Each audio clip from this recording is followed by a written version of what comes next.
Beses ko nang sinubukan, ikaw pa rin ang piliin. Pero sa bawat pagsubok, ako lang ang bumabali-balikat ng bigat na hindi mo kayang dalhin.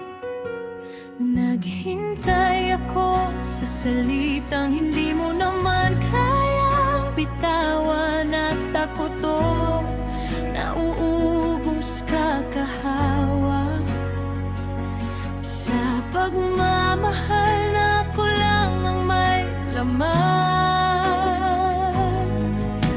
At habang lumalayo ka ng dahan-dahan, ako pa rin tong nagtatangkang manggago ng sariling damdamin. Kaya ngayon, kahit masakit sa dibdib,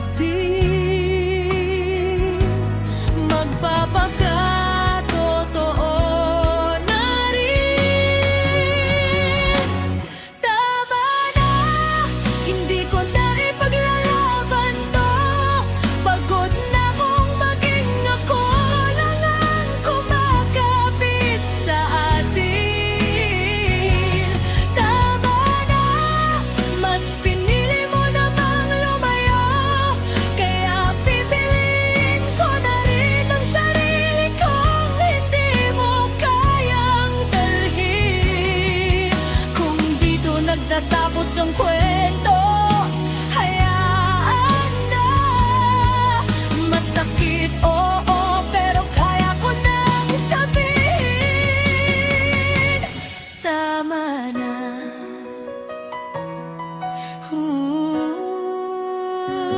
Dati kahit anong layo mo, ako ang unang sumusundo. Pero paano kung ikaw ang nawawala,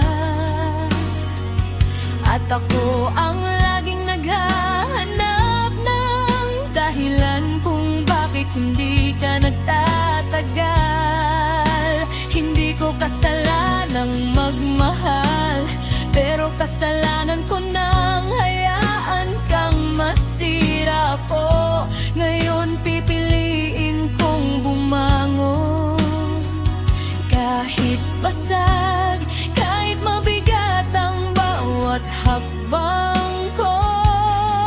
Hindi lahat ng iniwan kailangan pang habulin. Hindi lahat ng nawala kailangan pang bawiin.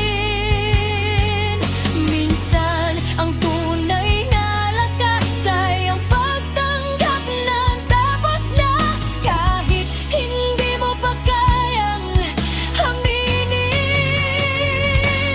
Tama na, hindi na kita sisigaw sa pangarap ko. Hindi na kita ipunin sa bawat dasal na paulit-ulit kong inuba. Tama na, hindi ko na ipipilit ang puso na mas gusto mo nang bitawan kaysa hawakan ako.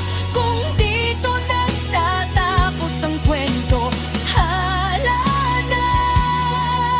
Pero sa pagkakataong to, ako naman ang pipili.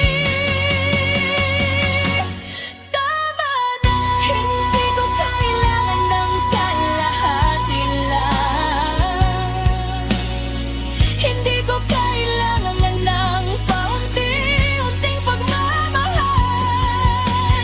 Kung hindi ako ang tahanan mo, hindi ko dapat ipilit ang pag-uwi mo. Kung iiwan mo ako, mas pipiliin kong iwan ng sakit kaysa ang pag